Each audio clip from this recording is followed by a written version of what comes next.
آخری مسئلہ یہ ہے کہ بیماری کی وجہ سے وقتی طور پر وقفہ کر لینا جائز ہے. سمجھ میں آ رہی ہو بات؟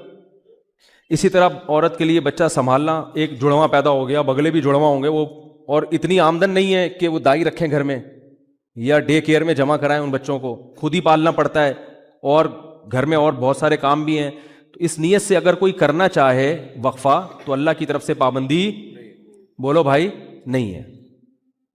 سمجھ میں آ رہی ہے بات؟ تو پابندی نہیں ہے. کوئی ایسا وقتی عارضی طریقہ اختیار کر کے وقفہ کیا جا سکتا ہے، اگرچہ پسندیدہ نہیں ہے شریعت کی نظر میں. اسلام میں ترغیب یہی ہے کہ نہیں کرو وقفہ، لیکن اگر کوئی کرتا ہے تو جائز ہے.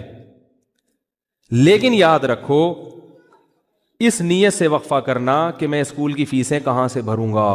تمام علماء، چاہے دیوبندی ہوں، بریلوی ہوں، اہل حدیث ہوں، چاہے وہ عرب ہوں، چاہے وہ عجم ہوں، اس پہ پوری دنیا کے علماء کا ایک اجلاس ہوا تھا، دلائل سے بحث ہوئی تھی. سب کا متفقہ فتویٰ ہے کہ اس نیت سے کہ میری جیب پہ بوجھ نہ پڑ جائے، اس نیت سے وقفہ کرنا حرام ہے، گناہ کبیرہ ہے، اللہ پہ الزام ہے، اللہ کے عذاب کو دعوت دینے والی بات ہے. اللہ کو غضب آئے گا. جس خدا نے تجھے پلا کے اتنا بڑا کر دیا، تو یہ سمجھتا ہے کہ تیرے باپ کی کیلکولیشن کی وجہ سے تو پلا ہے.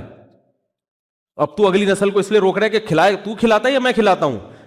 قرآن کہہ رہا ہے نحن نرزقکم، ہم تم کو بھی رزق دیں گے، وإیاہم، اور ان کو بھی. علماء کہتے ہیں غریبوں کے لیے نازل ہوئی ہے. اللہ نے پہلے ذکر کیا کہ تم کو بھی دیں گے، کیونکہ غریب کو ڈر ہوتا ہے میری روٹی نہ چھین لے بچہ، تو اللہ فرماتا ہے تجھے بھی ملے گا اس کی برکت سے، اور اس کو تو ملے گا ہی. اور آج کل زیادہ تر حمل جو روکا جا رہا ہے وہ اسی نیت سے کہ کھلائیں گے کہاں سے، تنخواہ میں پورا نہیں ہو رہا. سب کی زبان پہ یہی ہے. اسلام میں کیا ہے؟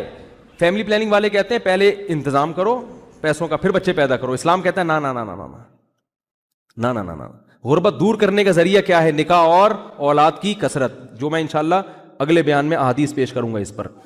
تو یہ دوسرا طریقہ جائز ہو گیا کہ سنبھالے نہیں جا رہے تو ٹھیک ہے، وقتی طور پہ روکا جا سکتا ہے. اور اس نیت سے حمل روکنا کہ لوگ کیا کہیں گے، اتنے بچے، اس نیت سے بھی حمل روکنا کیا ہے؟ حرام ہے. اسی طرح علماء کا اجماع ہے کہ اس نیت سے حمل روکنا کہ بیٹی نہ پیدا ہو جائے. مثلا کسی کی 6 بیٹیاں ہو گئیں، اب وہ کہہ رہا ہے یار اگر ایک اور بیٹی ہو گئی میں تو جیتے جی مر جاؤں گا، اس لیے حمل روک رہا ہے. اس نیت سے بھی حمل روکنا کیا ہے؟ حرام ہے. کیونکہ آپ بیٹی کو کیا سمجھ رہے ہو؟ منحوس. اسلام میں یہ منحوس نہیں ہے. بیٹی کے خوف سے اگر حمل روک رہے ہو حرام. اور بہت سے لوگ اس لیے روک رہے ہیں کہ یار ایک بیٹا مل گیا، اب ہمیں ایسا نہ ہو بیٹی پیدا ہو جائے، تو اللہ کا عذاب آئے گا بھائی. اس دنیا میں اللہ برکت چھین لیتا ہے.